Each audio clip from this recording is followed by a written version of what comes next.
Good morning, everyone. Welcome to our press conference. We're honored to introduce House Committee on Women and Gender Equality Chairperson and Bataan First District Representative Geraldine B. Roman. Ma'am, your opening remarks, please. Good morning to everyone. Medyo exciting mga developments ngayong araw na ito, and I hope I'll be able to clarify some issues with you. I look forward to your questions. Thank you, ma'am. Let's take the first question from Marian Enriquez of TV5. Ma'am, I understand. I hope you've been monitoring then for what's happening right now, this airport, and the arrest of former President Rodrigo Duterte. Would you like to comment on that? As of the moment, all I know is that we cannot really call it an arrest. Wala naman sinasabi pa ang PNP. He's under the custody of the PNP. I think it would be, is it confirmed? Okay. Okay. Can you read the statement from Malacanang? Kasi as we're holding this press con, nagkakaroon ng developments. Yung PCO statement po, kaninang madaling araw natanggap ng Interpol Manila ang official copy ng warrant of arrest mula sa International Criminal Court. Ika-9:20 ng umaga ngayong araw, 11 Marso 2025, ang dating Pangulong Rodrigo Duterte at ang kanyang grupo ay dumating sa Maynila mula Hong Kong sakay ng Cathay Pacific CX-907. Sa kanyang pagdating, inihain ng Prosecutor General ng ICC notification para sa isang arrest warrant sa dating Pangulo para sa krimen laban sa sangkatauhan. Ang dating Pangulo at ang kanyang grupo ay nasa mabuting kalusugan at sinuri ng mga doktor ng gobyerno. Sinigurado na siya ay nasa maayos na kalagayan. Ang mga opisyal ng PNP na nagpatupad ng warrant ay tiniyak na may suot na body camera. Sa ngayon, nasa kustodiya na siya ng mga kinaukulan. Okay, so it's officially confirmed. It's an arrest by the PNP in collaboration, I would say, with the Interpol, acting upon a warrant of arrest issued by the ICC on charges of crimes against humanity. All we can say at the moment is that this is proof that the Philippines is a country that respects the rule-based order in the world and that we uphold the rule of law. Nobody is above the law. And as a nation that prides itself in respecting that rules-based order around the world, wala tayong choice kundi mag-cooperate. Sa nakaraan, nakapag-cooperate rin naman sa atin ng Interpol, even in sa paghahanap kay Alice Go. So, ganun talaga. Isa tayong komunidad ng nations and we just have to respect the rule of law, hindi lamang sa ating bansa, kundi sa buong mundo. Ma'am, si former President Rodrigo Duterte po would sit as one of the legal counsel po ni VP Sara Duterte if mag-start na raw po yung impeachment trial. How would this affect po maybe the defense or the camp of VP Sara Duterte? I think the defense team of VP Sara would be in a better position to answer that. I would surmise that they would find another person. Hindi lang naman si former president ang nag-volunteer na tumayo bilang abogado ni VP Sara dun sa impeachment trial. Marami sabi nila na abogado rin. So I think sila dapat na maglinaw nito.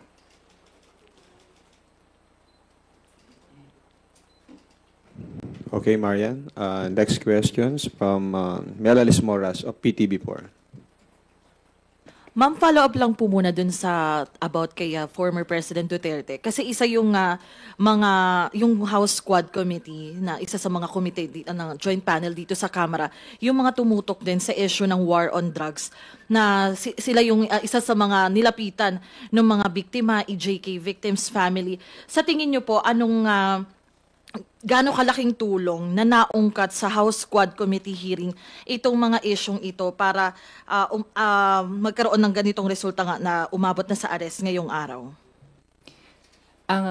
Ang investigasyon doon sa partisipasyon ng dating Pangulo sa mga alleged crimes against humanity doon sa war against drugs, lalong-lalo dun sa mga extrajudicial killings. Actually, nag-start yan as early as January or February of 2018. Merong human rights groups na nag-file ng case sa ICC. Now, ano ba ang partisipasyon ng Quadcom? Magmula nung nagsimula yung Quadcom, October 2024, marami tayong nadiskubre. Mga bagay-bagay na nakakalungkot, nagkaroon ng tinig yung mga biktima nitong war against drugs, yung mga EJKs, nagkaroon ng tinig ang mga pamilya ng mga biktima. And I would say that actually strengthened the case, no, against the former president.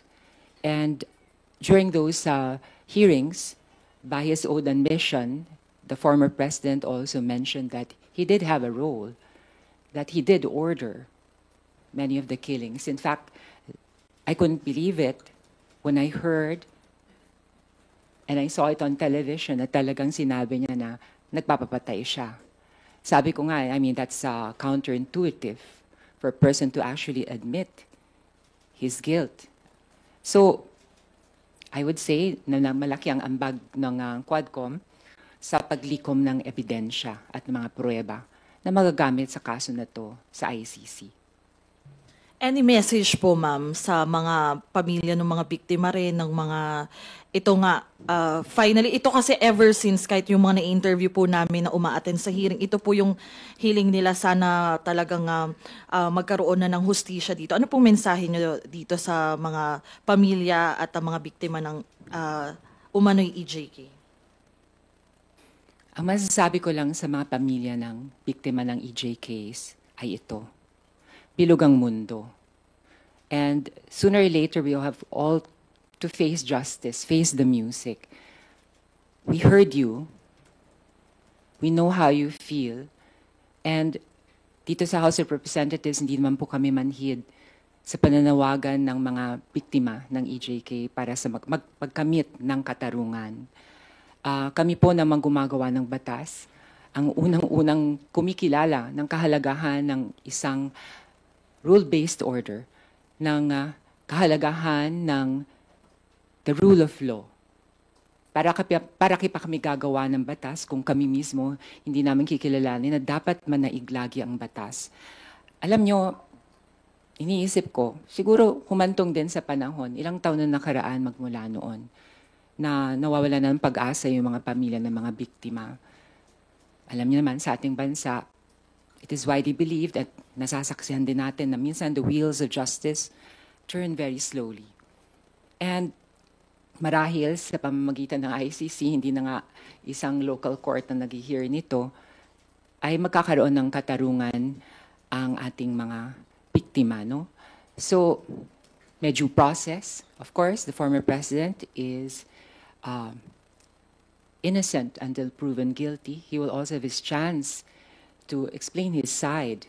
So this is how justice works. This is how the rule of law works. Both sides are heard. Kaya nga, wag muna tayo magkaroon ng premature judgments. So let us let the ICC come up with its own judgment based on the evidence that is presented by both sides. There are always two sides to a coin. But ang punto lang dito, mahalaga para sa amin dito sa House of Representatives. At nakikita ko naman po ang effort ng ating Pangulong Bongbong Marcos. Ito'y bagay na kinikilala ng buong mundo upang itatag ang isang sistemang nakabase sa mga batas. Opo. Sorry about sa anak naman po ni former President Duterte. Sa isang statement kasi ni Palace Press Briefer, Yusek Claire Castro, nasabi po niya na about po ito sa sinabi ni Vice President Sara Duterte na na-scam siya ng Unity. Ang sabi po ni Yusek Castro, kung na-scam po siya ng Unity, isn't it the other way around? Hindi naman po siguro inakala din ng miyembro o ng mga miyembro ng Unity na mabilis magagastos ni VP Sara yung 125 million pesos confidential funds in just 11 days. Hindi naman po siguro inisip yon at nagbigay ng tiwala sa kanya. Kayo po, ma'am, ano pong masasabi nyo dito? Do you agree with Yusek Castro po? I think that's another issue, no, yung sa paggastos in 11 days ng confidential files na 125 million. I'm trying to understand where VP Sara is coming from when she said na na-scam siya ng administrasyon. Maybe she had a set of expectations nung nanalo yung unit team na hindi na-meet. Ano ba yung mga expectations niya? Pero ako naniniwala ako, before you expect something from somebody, you should also be willing to give what you demand. I remember, nung panahon ni President Duterte, he demanded almost blind loyalty sa lahat ng partido. Mula sa legislative, sa Kongreso, sa Senado, sa House of Representatives, lahat, mga LGUs, gusto niya lahat sumusunod at sumusuporta sa kanya. And I understand kung bakit. Talaga naman pagpasok ng isang administrasyon, dapat sinusuportan ng lahat. Bigyan natin ng pagkakataon, pakita kung paano nila ipapatupad ang kanilang mga programa, kung paano nila ma-reach at maaabot ang mga pinapangarap nila para sa ating bansa, yung kanilang development plan, kung meron man. They demanded it. Up to the point na sometimes nahaharas na yung mga perceived political enemies nila. I call to mind former Senator Laila De Lima, also former Mayor of Iloilo, Jed Mapilog, and so many others who have been harassed simply because pinagbintangan silang critic of the government, pinaghinalaan pa lang on the basis of suspicion na de-destroy na yung reputation ng tao. Ano? So, bakit ganon? Nung naupo naman si VP Sara, nakita ko, parang very antagonistic na yung kanyang attitude towards President Marcos. Alam nyo, tatapatin ko kayo. Pinaglaban ko tong love team na to eh. Ang unit team. Umasa ako na sana sa pamamagitan ng pagkakaisa, may susulong natin ang ating bansa. Kasi nakakapagod na rin ibang-ibang administrasyon, laging antagonistic towards the previous administration, or vice versa. Sabi ko, makakabuti itong pagkakaisa, no? Pinaglaban natin itong unit team. Pero katulad ng isang relasyon, hindi lang naman pwedeng isang bahagi ang nag-e-effort. Nakita ko naman, may effort kay Pangulong Marcos to incorporate and to involve VP Sara. She was given so many prerogatives, even beyond her position as Vice President, in recognition of her position, out of respect for her position. Pero anong sinukli? Bigla na lang may investigation ng mga senador na aligned with the Vice President kung gumagamit ng droga ang ating presidente. Saan ka naman nakarinig ng ganon? What if that happened during the previous administration? That was unimaginable, di ba? Pero ang bait ng Pangulo, tumahimik lang siya. Maybe hoping na baka naman mag-reach out sa kanya si VP Sara. Ganun ang relasyon, umaasa ka pa rin eh. Tapos, the next thing I know, napagmasdan naman natin, she was already making declarations na gusto daw niyang pilipitin yung leeg ng Pangulo. Dahil hindi daw nagbigay ng relo doon sa isang graduation. Bakit trabaho ba ng presidente mamigay na relo? What if regalo ng misis niya yun? Lagot siya pag pinamigay niya yun. Diba? Napakababaw na dahilan. Tapos, humantong na sa puntong pati buhay ng Pangulo. Pinagbabantaan. Pati ng kanyang asawa. Pati ni Speaker Martin. I mean, tapos ngayon nagdedemand ka. But you're not willing to give what you're demanding. And now you're saying ikaw ang iniwan. At sinasabi mo ikaw ang na-scam. Parang may mali naman yata doon sa declaration na yon. There's something inaccurate about it. Opo. Sorry ma'am. Follow-up lang po. Sinabi din kasi niya doon sa isang niyang speech sa Hong Kong, pasalamat sa suporta sa aking mga kasamahan, program, proyekto sa Office of the Vice President dahil kayo lang ang sumusuporta sa OVP. Ang buong gobyerno, iniwan na po ang OVP. Maraming salamat. Kayo po ba, tingin nyo yung sinabi nga niya na the entire government has abandoned the OVP amid the ongoing feud with President Marcos? Sa tingin nyo, accurate po ba to? Do you agree with her? I don't agree with her.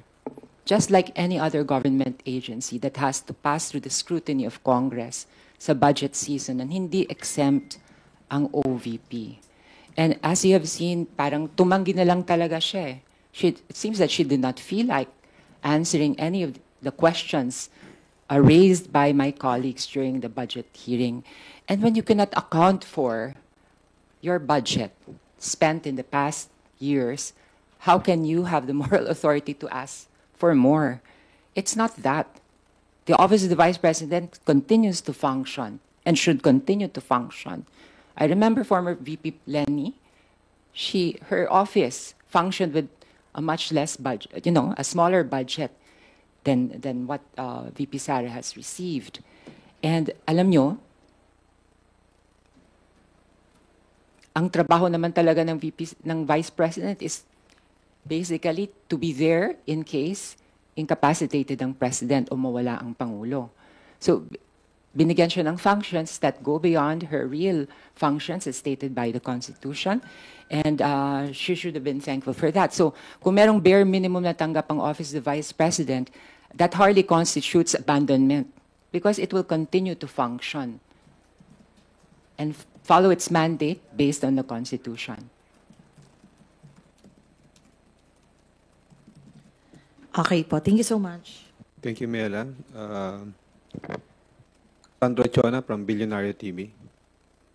Hi, ma'am. Good morning. How do we make out na today, this month is Women's Month and merong allegations of the former president being a misogynist and mothers suffering after losing their children because of the drug war. Can we consider it as a big win, or can we consider it as a win knowing that yung may mga allegations nga na ganun po sa former president and being arrested today? Alam niyo, hindi sa pagiging bias dahil chair ako ng Committee on Women and Gender Equality. But the fact of the matter is that in situations of conflict, in war, it is always the women and the children who suffer more. And I believe nothing can surpass the pain of a mother losing a child. Lahat ng kanyang pangarap, lahat ng yung buhay ng kinitil, ang kinabukasan ng batang nawawala, ng kanyang anak. Maaring i-argue ng ibang tao na mga drug addict naman yan, how sure are you? Alam nyo, sa totoo, and we should all be aware of this, na wala namang akusado ang guilty until proven guilty. They're all presumed innocent. And these people will deny due process. Kaya nga, lagi naming pinagpipilitan at lagi naming dinidiin na mahalaga ang rule of law. Alam nyo, nung panahon ng war against drugs, maraming Pilipino ang tila bagang sumusuporta dito. And maybe this is born out of frustration dahil marami siguro nabibiktima rin ng mga drug addicts, no? But, that said, dapat din natin malaman na meron namang pamamaraan na sang-ayon sa batas na maaring gawin upang labanan ang droga. Hindi naman pwedeng you will totally ignore our existing laws, the judicial process, just so you can obtain your goals. The end does not justify the means. And alagay ko napapatunayan naman natin yan ngayon eh. There are other ways of fighting against drugs. And in fact, I think mas long-term ang results kapag multi-faceted and multi-pronged ang approach natin. It's a matter of values education, also fighting poverty. It's also about more information dissemination, more awareness campaigns, and of course, ang ating kapulisan. Alam nyo, naniniwala ako sa dangal ng mga pulis eh. When you turn the police force into just guns for hire, Nakakainsulto yun sa dangal ng mga pulis. Alam nyo, mataas ang tingin natin sa ating mga kapulisan. Tanungin nyo ang mga ordinaryong mga batang Pilipino, anong gusto mo anak pagtanda mo? Anong sagot? Gusto ko maging police, nay. Gusto ko maging police, tay. Why? Because superhero sila sa mga mata ng bata. And this is precisely the reason why we cannot turn our police force into private army na mga guns for hire that will carry out your orders that are in obviously violations of our existing laws. So mabalik ako sa tanong mo no tungkol sa Women's Month at mga kababaihan. I think this is also a moral victory for women, especially for those mothers, for those wives, for those daughters who have lost a loved one because people have decided to ignore the rule of law.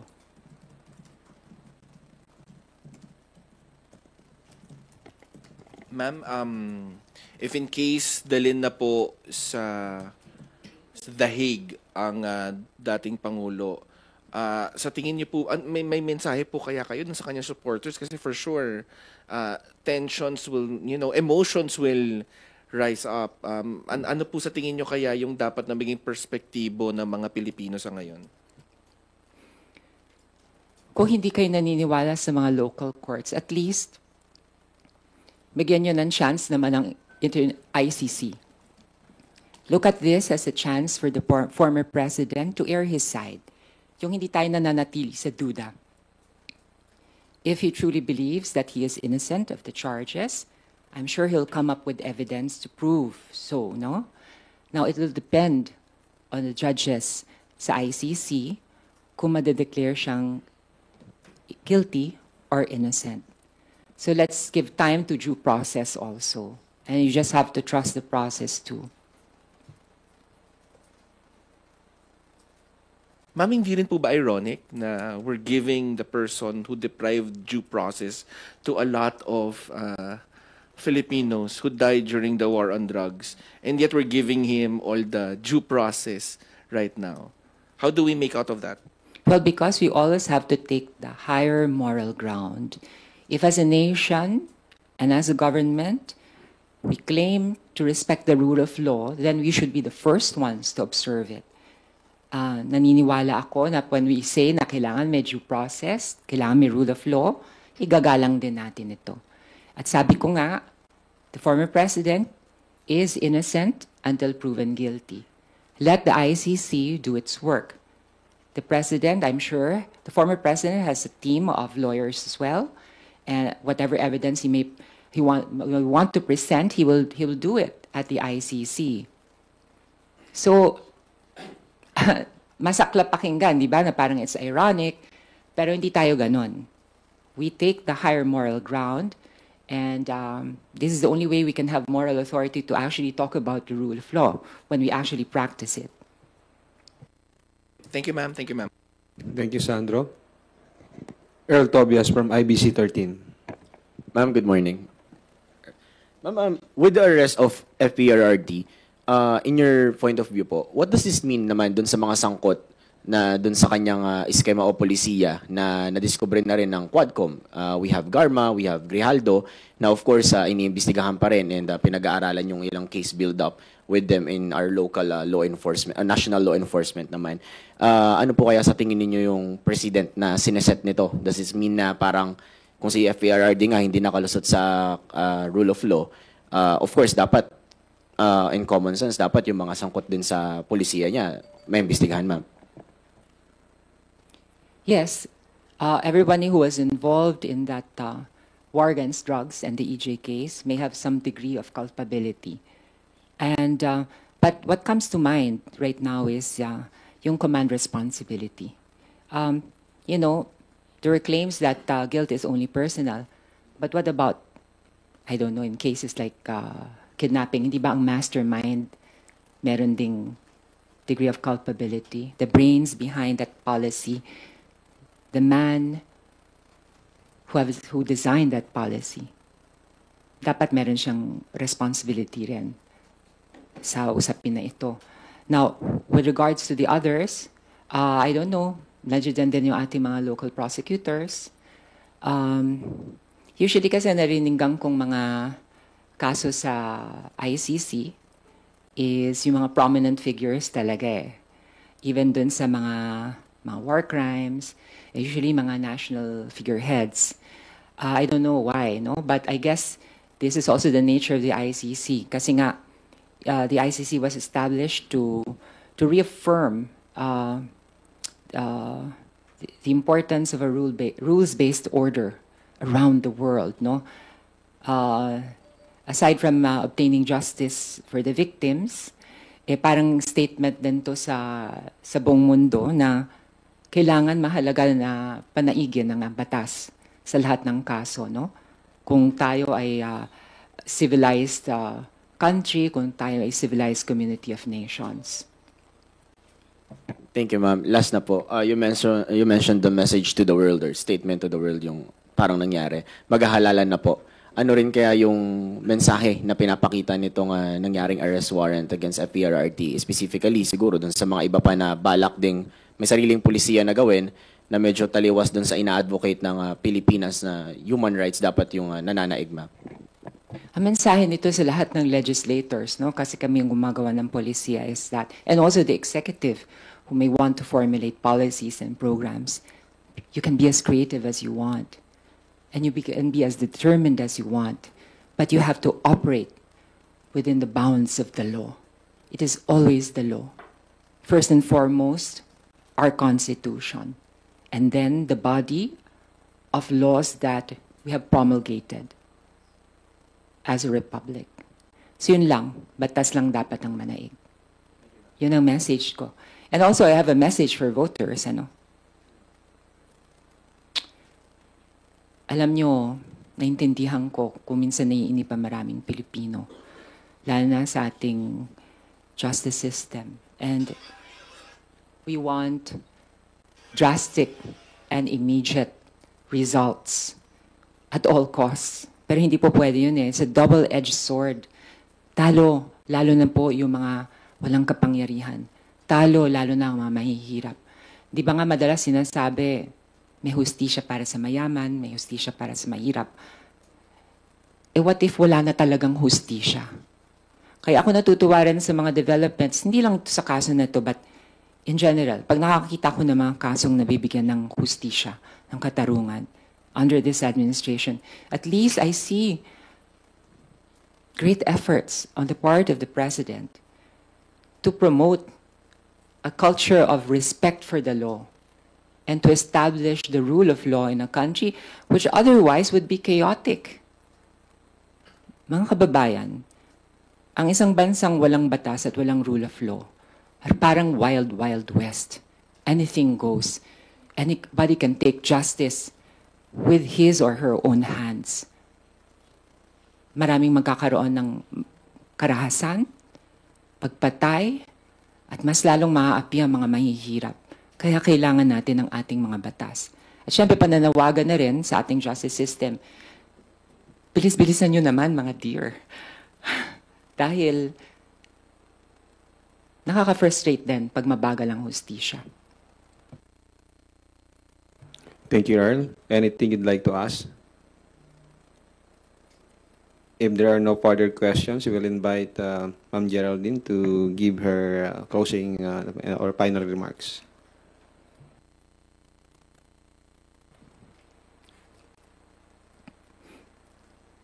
As a Filipino, it saddens me to see developments that may potentially divide the country.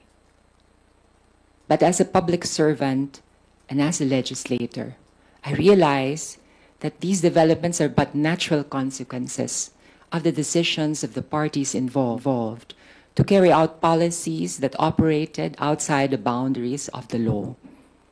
And this cannot be tolerated. As a legislator and a public servant, kinakailangan po naming i-uphold ang rule of law. Bagamat maaaring hindi mag-agree ang mga ilang tao sa aming postura, sa aming stand, wala po kaming choice, kundi sundin ang ating saligang batas, ang ating mga batas. At bilang bansa na rin, ang Pilipinas ay dapat magpakita na mayroong rule of law. Alam nyo, may nakausap ako mga investors. Ang sabi nila, ang problema namin, pag nakikita namin ang isang bansang walang rule of law, natatakot kami. Kasi arbitrarily, the laws are applied or not, wala kaming kasigurahan. Wala kaming stability. And even from an economic point of view, the rule of law attracts investors and provides a secure and safe climate for potential investors. Now, as a nation also, I think this is just a personal suggestion. Lumabas tayo unilaterally from the ICC. I think it's about time bumalik tayo sa ICC. At ipakita natin sa buong mundo na ang itong bansang ito ay gumagalang sa ating mga batas at sa mga international laws. Wala pong masama doon, mga kababayan. Ang batas, ang ating tanging sandigan at proteksyon sa pang-aabuso, pati namin nasa mga posisyon ng kapangyarihan. Ito lamang ang kasiguruhan na merong pagbabatayan ang ating mga hukuman upang bigyan tayo ng katarungan kung tayo ay naapi o naagrabyado. So sana po, pananawagan, bumalik na po tayo sa ICC. We pride ourselves as a nation that recognizes a rule-based order around the world, then let's walk the talk. Let's go back to the folds of the ICC because naniniwala ko wala naman dapat tayong ikatakot. Dahil naniniwala rin po ako ng ating Pangulo ay desidido na i-uphold ang rule of law at wala siyang itatago. Yun lang po.